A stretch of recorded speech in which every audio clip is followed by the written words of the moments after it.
Assalamualaikum warahmatullahi wabarakatuh. Salam sejahtera untuk kita semua. Kembali lagi dalam perkuliahan di Universitas Tekkom ya. Untuk kali ini kita akan tadi pertemuan 14 ya. Yang menjadi pembahasan kita adalah mengenai merancang sistem e-bisnis. Bagaimana sih cara merancang sistem untuk e-bisnis yang akan kita lakukan misalkan kita sebagai pelaku e-bisnis. Ya, berkelanjutan segera kita mulai. Jangan lupa untuk pengabsanan disiapkan.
Oke, kita mulai ya untuk perkuliahan hari ini.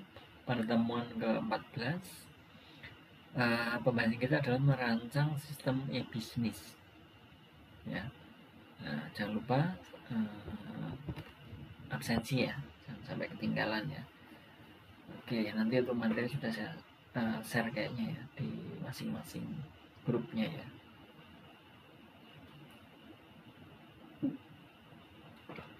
Oke, kita mulai saja ya untuk mempersingkat waktu. Di dalam kita berbisnis ya, berbisnis secara elektronik atau e-bisnis, kita harus paham ya yang kita gunakan itu apa. Misalkan kita sistemnya menggunakan apa? E-commerce-nya berbentuk website misalkan. Nah, di situ bagaimana cara merancang sistem sendiri agar apa? Misalkan agar lebih hemat. Terus kemudian ada yang membeli dari beberapa merchant ya, ada yang sudah jadi, ada yang kita membuat dari awal seperti halnya kita membuat pemrogramannya. Nah, itu kalau kita sebagai mahasiswa mungkin boleh dicoba membuat sendiri, atau kalau memang bisnis kita sudah jalan kemudian harus secara cepat itu seperti apa, dia akan saya arahkan ya kemana yang harus kita merancang sistem tersebut ya untuk berbisnis di internet.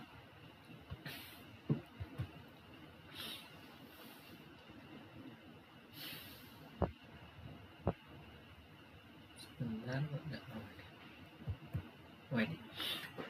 sistem dalam e-bisnis sangat bergantung dan dipengaruhi dengan kebutuhan dan model bisnis yang akan dilakukan. Artinya kebutuhan sistem akan berbeda untuk satu model bisnis dengan model bisnis lainnya ya.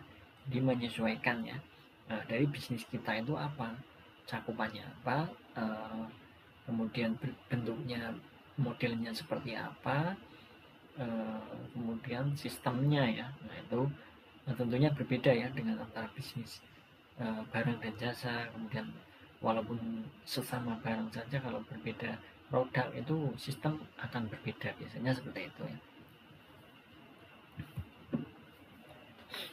Untuk perencanaan strategi fortune-nya ya, kalau kita berbicara untuk alatnya ya, itu kita bisa ya ada membeli software bisnis yang siap pakai.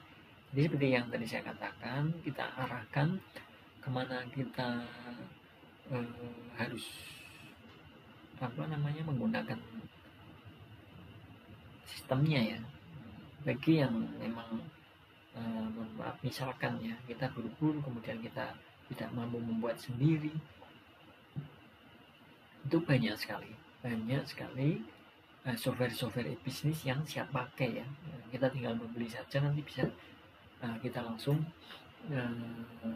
diberikan password usernya, kemudian kita dijadikan sebagai administratornya agar tidak digunakan oleh orang-orang yang tidak bertanggung jawab. Nah itu ya, kalau kita membeli software ada ya, jangan khawatir kalau kalian mau menjadi pebisnis secara online. Kemudian membuat sendiri dengan divisi IT-nya ya, ini tergantung juga ya. Nah, seperti yang tadi saya katakan ya, kalau kita mampu kenapa enggak, tapi kalau memang kita tidak mampu ya jangan mengulur waktu ya, karena bisnis tahu ya, ada istilah waktu adalah uang. Nah kalau kita sebagai pebisnis pasti paham ya menggunakan hal istilah seperti itu ya. Jadi kalau memang kita tidak mampu, dalam artian tidak sesuai divisi IT ya, silahkan boleh ya membeli software bisnis yang siap pakai. Yang terpenting cepat ya, agar kita segera mendapatkan keuntungan kalau kita dalam berbisnis.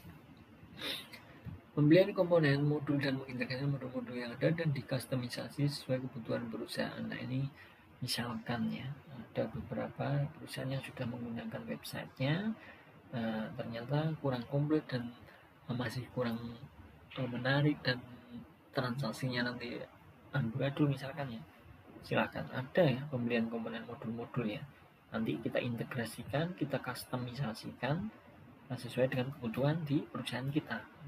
Perusahaan kita, misalkan kita sebagai pebisnis ya, itu kan ada websitenya. Nah itu nanti bisa modul tersebut bisa kita terapkan di website kita, seperti itu ya. Kemudian yang keempat, dari strategi tool ini adalah tools alternatif, nanti bisa kita lihat ya. Nah dari keempat ini itu menyesuaikan ya, tergantung sesuai dengan bisnis kalian. Misalkan memang tidak ada yang paham mengenai IT, jangan membuat sendiri. Jadi nanti takutnya berlama-lama hanya membuat sistem tapi kita sudah ketinggalan jauh ya, tidak mendapatkan keuntungan dalam berbisnis, tapi kita malah rugi ya karena kita tidak menjalankan bisnis tersebut. Nah itu ya kendalanya. Kalau memang bisa ya silakan. Mungkin bagian orang IT itu membuat hal ini, misalkan katakan 1 minggu jadi, ya sudah, tidak apa-apa ya. Nah, sambil persiapan perencanaannya seperti apa untuk sistem-sistem kita, setelah selesai baru kita online kan, kita jalankan bisnis kita, seperti itu ya. Yang pertama kita bahas mulai dari awal ya, membeli software e-bisnis siap pakai. Nah ini tentunya dari sekian tadi ya, pasti ada kelebihan dan kelemahannya ya. Kalau melihat dari software-software yang dijual belikan itu untuk e-bisnis itu, kelebihannya adalah lebih simpel karena biasa mas produknya mudah dipelajari dan mudah diimplementasikan, support service. Karena tampilannya ya itu aja ya, umum ya, bersifat umum, jadi lebih simpel, mudah dipelajari juga bagi orang awam, misalkan bukan ahli IT pun itu bisa menggunakan dengan mudah. Nah, nanti pengimplementasiannya juga sangat mudah ya, karena software bisnis itu memang dibuat seperti itu. Udah ada support service-nya ya dari penjualnya. Nanti ada support service-nya, misalkan ada terkendala sebuah hal-hal yang memang kita tidak mampu, itu nanti ada support service-nya. Nah, kelemahannya bagaimana? Susah dimodifikasi karena kita beli jadi ya. Nanti misalkan kalau kita seperti tadi poin berapa tiga ya kalau tidak salah, itu kalau kita mengkustomisasi dengan modul-modul itu susah ya, karena kita tidak tahu kebutuhan alurnya ya. Itu lebih memang seperti itu, kalau orang yang beli itu ya apa adanya ya. Kalau kita lihat halnya bentuknya seperti ini ya sudah, nanti berarti konsekuensinya adalah tidak bisa dimodifikasi. Misalkan ada sebuah update ya, itu nantinya akan susah memodifikasi dari website kita ya. Bedanya dengan yang membuat sendiri seperti itu ya memang ya. Kemudian tingkat integritas dengan software lain rendah memang ya. Kalau seperti tadi yang katakan ya, kalau kita lihat software-software yang diperjualbelikan mengenai untuk e-bisnis ini atau e-commerce ya, itu tingkat integritasnya rendah ya, karena bersifat umum, hanya itu saja, tidak sesuai dengan permintaan. Kalau kita membuat sendiri kan sesuai dengan undang-undang kita, sesuai dengan rencana planning dari bisnis kita. Nah, itu bisa lebih tinggi tentunya integritasnya ya, karena berbeda dengan yang lain. Itu adalah kelebihan dan kelemahan daripada membeli software e-bisnis yang siap pakai. Nah, ini yang kedua adalah membuat sendiri dengan divisi IT-nya. Nah, kita lihat ya kelebihannya ya, fleksibilitas tinggi pasti ya. Kita membuat sendiri sesuai dengan kemauan kita sendiri ya, apa-apa ya mudah dimodifikasi karena kita membuat sendiri, tentunya paham ya, mudah dimodifikasi dan gampang tentunya karena kita tahu alurnya ya. Dapat dibangun sesuai kebutuhan perusahaan, jadi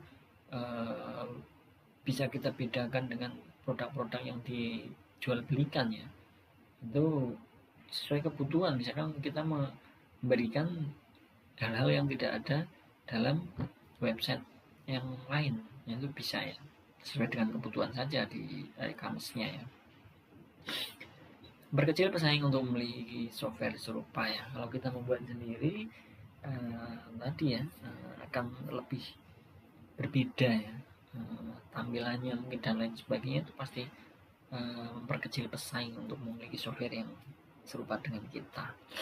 Tentunya pasti ada juga kekurangannya, biayanya besar ya, seperti yang saya katakan, dari proses awal dan lain sebagainya itu tidak secepat kilat dalam membuat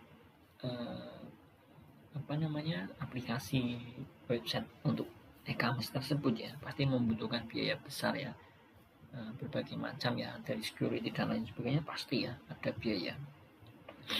Harus memiliki SDM dan divisi yang mumpuni pada saat pengoperasian, misalkan sebagai administrator itu juga harus paham ya, yang memang SDM-nya sesuai ya, tidak untuk umum orang awam ya. Kalau kita software yang beli itu biasanya orang awam pun bisa menggunakannya dan implementasinya lebih mudah dibanding untuk yang divisi IT pembuat sendiri ini ya. Menyita waktu seperti tadi saya katakan ya, kalau memang pasti ya membuat satu e-commerce saja itu tidak cukup 1 bulan saya rasa ya, kalau memang sesuai dengan permintaannya ya. Bila ada perubahan bisnis, software harus dirombak ya, walaupun memang kita merombaknya tidak terlalu menjadi sebuah kekurangan, artinya karena kita membangun sendiri pasti akan lebih paham ya alurnya, mungkin tidak menjadi momok yang menakutkan kalau mengenai hal ini ya. Biasanya divisi IT hanya sebagai support, kalau misalkan ada kerusakan, ada error dan lain sebagainya, nah itu dari IT-nya ya, itu hanya memberikan solusi sebagai supportnya saja. Itu adalah membuat sendiri dengan divisi IT-nya ya, kelebihan dan kekurangannya. Nah, yang ketiga, pembelian komponen modul dan yang bisa kita pasangkan ya di website kita, misalkan diintegrasikan. Kelebihannya murah, diperjualbelikan eceran retail, bisa dilakukan perusahaan secara cepat. Tingkat skabilitasnya dapat disesuaikan. Durasi implementasi yang singkat, komponen siap pakai dan mudah dipahami. Lebih ringan biasanya kalau dari modul-modul yang seperti ini ya, bisa diaplikasikan secara cepat. Banyak ya modul-modul seperti itu hampir sama ya dengan website yang dijual belikan, sistem yang dijual belikan tadi ya, tapi ini lebih singkat, lebih ringan kalau kita menggunakan PC-nya misalkan ya. Nah, kelemahannya bagaimana? Kemungkinan penurunan kinerja software ya. Kemudian perusahaan harus memiliki blueprint ya. Perlu SDM yang bisa ngoprek merombak untuk customize. Nah, ini memang modul pun sifatnya memang bisa dioprek ya, dirombak ya misalnya. Cuma benar-benar orang yang paham ya mengenai hal itu ya. Yaitu kelebihan dan kelemahan dari pembelian komponen atau modul yang dapat diintegrasikan dalam e-business. Nah, ini alternatif toolnya pakai modul gratisan, banyak ya sebenarnya, dan bangun sendiri sistemnya. Nah, di internet itu sekarang banyak ya yang menyediakan modul-modul gratis tersebut, bisa dikembangkan sendiri, nanti bisa sistem pembayarannya seperti apa, ini banyak sekali. Kelebihannya adalah murah dan gratis, gampang dikustomisasi, tidak terlalu membutuhkan basic programming kondisional ya, karena sifatnya orang awam juga bisa mengembangkan, yang seperti halnya kalian lihat ya di internet banyak sekali sebenarnya. Kalau kita membuat sebuah blog ya, misalkan blog untuk jual beli kan banyak juga ya, itu kan gratis juga. Ada WordPress juga, ada biaya, cuma kan tidak sepenuhnya seperti kita membuat sistem dengan menggunakan misalkan PHP ya. Nah, itu kalau kita program sendiri itu nanti biayanya tentunya lebih banyak ya. Kalau dengan menggunakan alternatif tool ini akan lebih mudah dan gratis tentunya ya untuk modulnya. Dukungan penuh dan pengembang dan komunitas. Nah, ini memang dari pengembang sendiri ya, kalau kita menggunakan misalkan WordPress ya, yang kita contohkan salah satu saja. Nah, itu di dalam si pengembang dan komunitasnya itu selalu mendukung penuh ya. Artinya mungkin lebih, kalau update ya ikut update, kemudian keamanan juga mereka sudah memberikannya seperti itu ya, tidak terlalu khawatir. Ini kalau kita memang untuk alternatif saja ya, kalau kita mau membuat tapi mampu tapi kurang terlalu mampu, kemudian kalau mau membeli kok misalkan terlalu mahal, ya sudah kita memakai alternatif seperti ini ya. Tentu ada kekurangannya juga, yaitu kemungkinan setengah terputus. Nah, ini banyak sekali kalau kita tidak bisa mengcustomnya, nanti akan banyak loh kok websitenya sama ya dengan yang saya kemarin berbelanja di sebelah misalkan. Nah, jadi kita pintar-pintarnya gimana mengcustomisasinya agar berbeda dengan yang lain, karena dalam hal ini kita kan modulnya modul gratisan ya, pasti banyak orang yang mendownload, menggunakannya, mengembangkannya. Nah, walaupun dengan sistem yang berbeda, jual beli yang berbeda, kalau memang bentuknya sama, tentunya kan orang berpikir bahwa ini kok bisa sama ya, tidak seperti mencirikan pada bisnis kita. Nah, tadi ya kita lihat di poin yang kedua, kelebihannya adalah gampang disesuaikan. Berarti kita harus mengcustomisasi, memodif sedemikian rupa agar tidak sama dengan website-website orang lain yang ternyata modulnya kita menggunakan gratisan sama pendownloadannya. Kemudian banyak sponsor biasanya seperti itu ya, karena memang dia kan ada sponsornya ya, gratis tapi dia sudah banyak yang menggunakan, berarti nanti ada sponsornya pasti ya. Kalau kita membuat sendiri kan kita bisa kondisikan ya, sponsor-sponsor itu kalau kita tidak menghendaki ya tidak ada. Nah, beda dengan modul gratisan seperti ini pasti ada. Nah, untuk kita alternatif ini banyak ya. Nah, di sini ada, tadi saya contohkan WordPress ya, ada WooCommerce dan WooCommerce, ada PrestaShop, Joomla, OpenChat, ZenChat, OS Commerce, Magenta, QuickCart, banyak sekali lainnya. Nah, bahkan untuk dalam hal ini tuh kalau zaman sekarang ya, saya rasa itu pasti puluhan, itu tidak hanya 8 atau 9, sudah banyak sekali puluhan untuk hal semacam ini ya. Silahkan nanti yang memang mau tertarik dengan e-bisnis ya, e-commerce, silahkan menggunakan, kalau awal-awalnya belajar silahkan boleh ya menggunakan yang gratisan-gratisan seperti ini ya, sebagai alternatif ya. Kalau memang nanti mampu membuat sendiri, ya sudah bagus. Kalau memang bisnisnya sudah besar ya gunakannya, jangan yang gratisan seperti ini. Menyesuaikan saja ya intinya.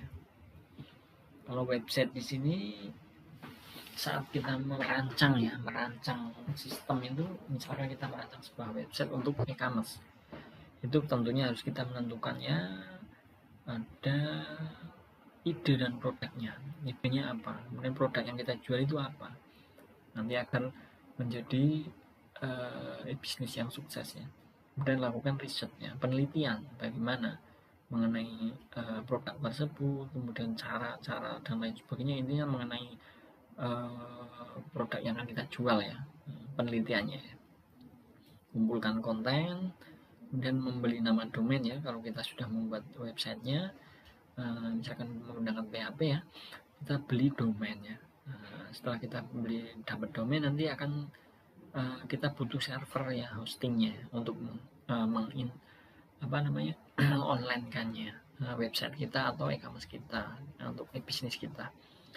Dan ada desain web dan programming. Nah, ini arahnya seperti itu ya. Intinya kalau kita tadi kembali ya, kita sudah membuatnya web, kita membeli domain, kemudian membeli server hostingnya, ataupun kita membeli ini dulu baru kita karena sudah mendesain ya sudah, nanti kita online kan, barulah kita promosikan untuk website kita, e-commerce kita ya, agar apa, agar dikenal global ya, bisnis kita tentang apa.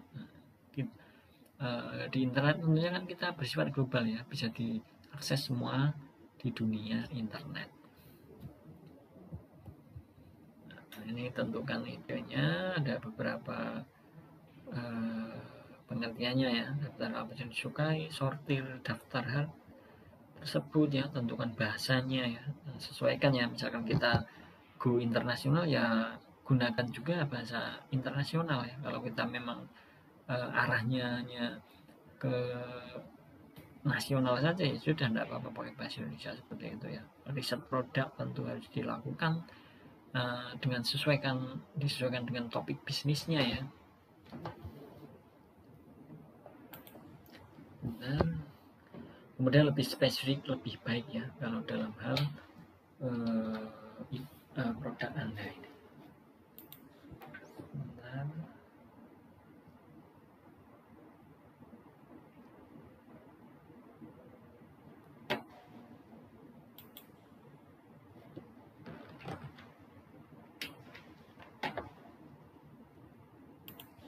Oke.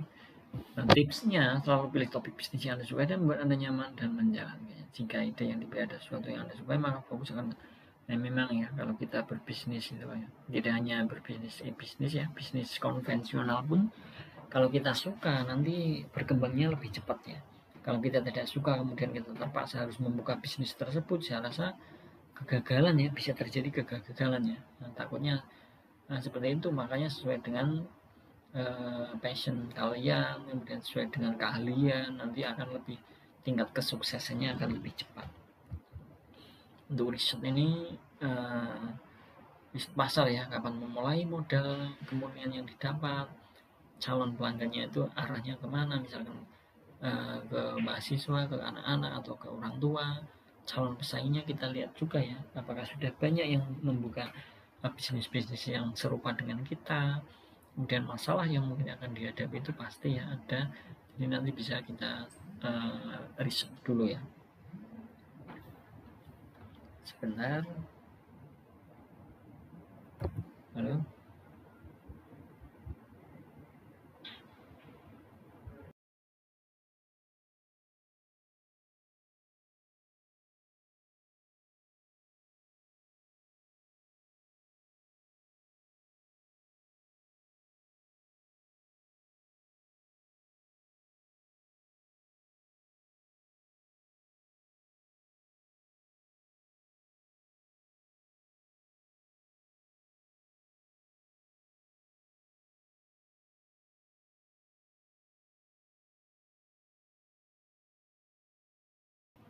Mohon maaf ya.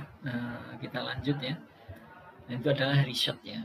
Hasil riset ini akan memberitahukan kepada Anda saat tepat untuk menjual produk atau jasa yang akan kalian laksanakan ya.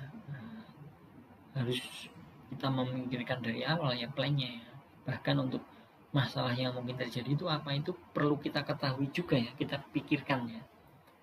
Nah, kemudian kumpulkan kontennya. Kontennya usahakan original dan menarik ya. Jangan comot dari konten orang lain kemudian buat iklan di kita, itu jangan ya. Itu akan mengurangi ya, mengurangi kredibilitas di perusahaan kita tentunya ya, mengurangi kepercayaan juga.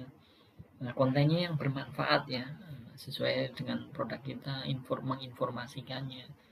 Nah, kemudian jadilah diri sendiri dan kreatif ya, jangan hanya sedikit-sedikit mencontek ya untuk pada saat kita membuat konten. Yang ini juga penting, jangan bertele-tele ya kita membuat iklan atau konten.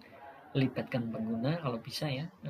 Misalkan kita sebagai owner sih, kita bisa memperlihatkan diri kita ya, bahwa ini produk kita ya, kita tampil tidak apa-apa ya, itu lebih bagus ya. Gunakan bahasa manusia yang baiknya, jangan bahasa yang susah dimengerti. Kemudian update website secara berkala ya. Kalau kata Google itu, kami ingin selalu mendengar tentang situs Anda yang diperbarui setiap minggu. Nah, walaupun tidak harus setiap minggu, itu kalau bisa ya update ya, jangan itu saja, nanti membosankan dan tentunya akan membuat orang kurang suka mengunjungi bisnis di e-commerce kita. Membeli domain ya, milih nama yang sesuai, fitur-fitur yang sesuai, simpel dan mudah diingat. Gunakan TAD yang sesuai, hindari penggunaan angka dan tanda hubung ya. Jangan menggunakan nama domain yang berbau sara. Misalkan kita bisnis menjual beli online mengenai elektronik, ya gunakan yang sesuai ya dengan elektronik misalkan. Kalau untuk server hosting juga ya, beberapa pertimbangan sebelum hosting adalah space-nya ya, ada ISO-nya, ada Linux atau Windows. Kita lebih pertimbangkan ya, sesuaikan ya, yang kita gunakan itu Linux atau Windows sistem operasinya. Kemudian web servernya Apache atau ISS, ini sesuaikan ya dengan website kita. Engine scriptnya kadang kita menggunakan PHP, ada yang menggunakan ASP, ada yang CSP ya. Kalau kita ke mobile lebih ke CSP misalkan, ada CodeFusion dan lain sebagainya. Database-nya kita gunakan yang termudah, mungkin termurah, ada MySQL ya, atau ada SQL Server, ada Oracle. Ini sesuai kebutuhan kita juga ya, karena masing-masing database engine ini mempunyai karakter yang berbeda ya. Artinya ada yang mampu menampung lebih banyak, ada yang sedikit, ada yang biasa. Jadi kita bisa sesuaikan dengan kebutuhan kita dalam hal menggunakan database engine ini. Nah, untuk hosting manajernya ada cPanel, sPanel, Ordpress. Nah, ini untuk mengontrol saja untuk si panel sPanel ini ya. Jadi hosting, kalau kita sudah membeli hosting nanti akan diarahkan ya ke, misalkan kita ke cPanel ya. Jadi pengaturannya ada di sana semua. Kita mau mengupdate website kita itu ada di sana ya. Kalau mengenai kemudian beberapa bandwidth-nya ya, kita gunakan itu seperti apa, kebutuhannya, lokasi servernya lokal atau luar negeri. Nah, ini menyesuaikan ya kebutuhan kita, itu pangsa pasarnya ke nasional atau internasional. Ini servernya kita beli yang di mana, misalkan ada yang di luar atau di Indonesia sendiri ya. Jadi servernya tentunya dengan harga yang berbeda ya. Jumlah domain atau subdomain, nah ini jumlahnya ya, pertimbangan hosting tadi ya, domainnya kita menggunakan apa saja. Untuk web design dan program ini buat logical user flow, informasi penting bisa Anda kontak dan aplikasi yang mudah ya kalau kita membuat websitenya ya, programnya ya. Keamanan juga perlu ya, apalagi kita ada transaksi di dalam e-commerce tersebut, itu keamanan harus ditingkatkan ya, selalu bagus ya. Integrasi dengan sosial media harus ya, pasti mendukung mobile application. Jadi kalau pada saat kita buka di smartphone itu tampilannya masih enak ya, soft dan tampil semua. Terkadang ada kalau web-web yang tidak disesuaikan dengan dukungan mobile application itu nanti akan rancau kalau kita buka di smartphone. Kalau kita buka di laptop atau komputer mungkin tampil normal semua ya, tapi kalau kita buka dengan smartphone itu terkadang ada ya beberapa yang memang tidak mendukung mobile application, itu malah rancau tidak jelas. Kemudian FAQ ini untuk sesi ada tanya-tanya ya misalkan ya, itu kita harus dikasih ya kalau hal itu ya. Hosting yang baik artinya yang terpercaya dan tentunya bagus untuk servernya tidak lemot ataupun sering error ya. Jangan terlalu banyak fitur yang tidak perlu, jadi seperlunya saja. Pada saat kita membuat e-commerce tadi ya, sistem e-bisnis ini seperlunya saja, tapi mengena ya, artinya menarik juga untuk para pelanggan atau pembelinya ya. Jadi tidak membosankan gitu loh untuk tampilannya, itu user friendly, lebih bagus ya. Kemudian promosikan website sistem Anda melalui apa? Web forum, menggunakan media video YouTube, tukar link sesama website juga ya, sudah saya terangkan di pertemuan sebelumnya ya. Ada sistem barter ya, membuat newsletter melalui kartu nama, SEO Google, membuat situs jaring sosial, membuat backlink dan lain sebagainya. Ini banyak sekali kita menggunakan Facebook, Instagram dan lain sebagainya. Itu saya rasa tidak menjadi hal yang susah ya dalam hal mempromosikan website kalian. Oke, terima kasih untuk hari ini. Saya rasa cukup ya mengenai merancang sistem e-bisnis itu, ternyata seperti itu ya langkah-langkahnya. Sudah saya jelaskan mengenai hal yang dari mudah maupun sampai susah ya. Dalam artian kalau mudah itu kan membeli ya, kalau susah itu ada membuat sendiri, ada juga alternatif. Jadi ada beberapa banyak pilihan, tidak usah khawatir kalau kalian mau menjadi seorang bisnis online itu ternyata jalannya banyak ya, tidak hanya itu saja. Oke, seperti itu ya. Semoga apa yang saya sampaikan bisa dipahami, dimengerti, bisa menjadi tambahan ilmu ya untuk kalian semua ya. Terima kasih yang sudah mengikuti perkuliahan hari ini sampai selesai ya. Semoga dimudahkan bagi yang mau menjadi pebisnis maupun yang lainnya. Kalau ada pertanyaan silahkan nanti bisa ditanyakan di kolom komentar ya. Terima kasih, saya akhiri. Wassalamualaikum warahmatullahi wabarakatuh. Salam sejahtera untuk kita semua. Selamat beraktivitas kembali. Terima kasih.